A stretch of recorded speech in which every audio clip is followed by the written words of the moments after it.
In case you missed it, Mike Johnson broke his word and teamed with Democrats to give away our freedom and then give away our money. On Saturday, the House passed a $61 billion aid package for Ukraine. And if you're not sure why, here's some historical background on the war. So Ukraine is a country in Europe. It exists next to another country called Russia. Russia is a bigger country. Russia is a powerful country. Russia decided to invade a smaller country called Ukraine. So basically, that's wrong. Okay, but what does that have to do with America? Here's Virginia Congressman Jerry Connolly before Saturday's vote, going after Republicans who oppose the aid. Some say, well, we have to deal with our border first. The Ukrainian-Russian border is our border. It's the border between depraved autocracy and freedom-loving people seeking our democratic way of life. Do we have a stake in that outcome? Yes. Undeniably, yes. Their border is our border? I guess that explains the millions of Ukrainians coming in through Texas. And why Democrats were waving tiny flags instead of tiny maps.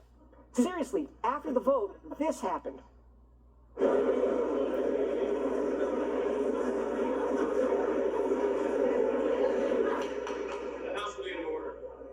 It is a violation of the decorum to wave flags on the floor.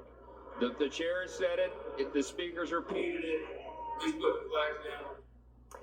So those Democrats were cheering and waving Ukrainian flags on the House floor.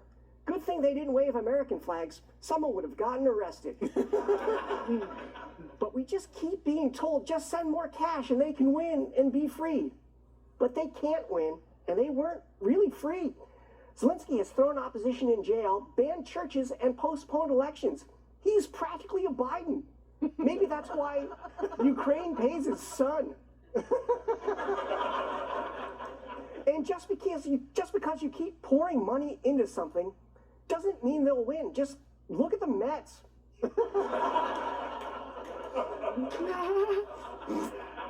The same government telling us Ukraine can win has lied to us countless times before. WMDs in Iraq. Afghanistan won't fall like South Vietnam. Russia's economy is going to collapse.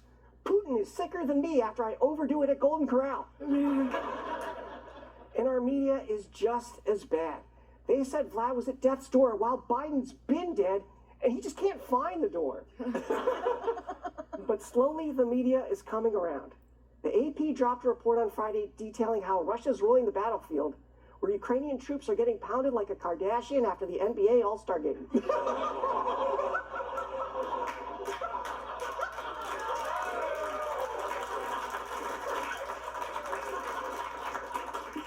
And they're not just running out of our money and our weapons, they're running out of their people.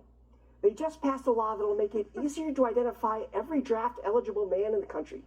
Meanwhile, we're constantly told we have to stop Putin or he'll take over Europe. He's no great man, but in 25 years, he's invaded 50% fewer countries than America. The real fight for freedom now is in the West. We are seeing a two-tier justice system, censorship, and hate speech laws that destroy the freedom of disfavored groups. If freedom falls here, there will be nowhere else to go, especially with the surveillance state we've allowed. On Saturday, the Senate reauthorized a section of the Foreign Intelligence Surveillance Act, which allows warrantless spying on Americans.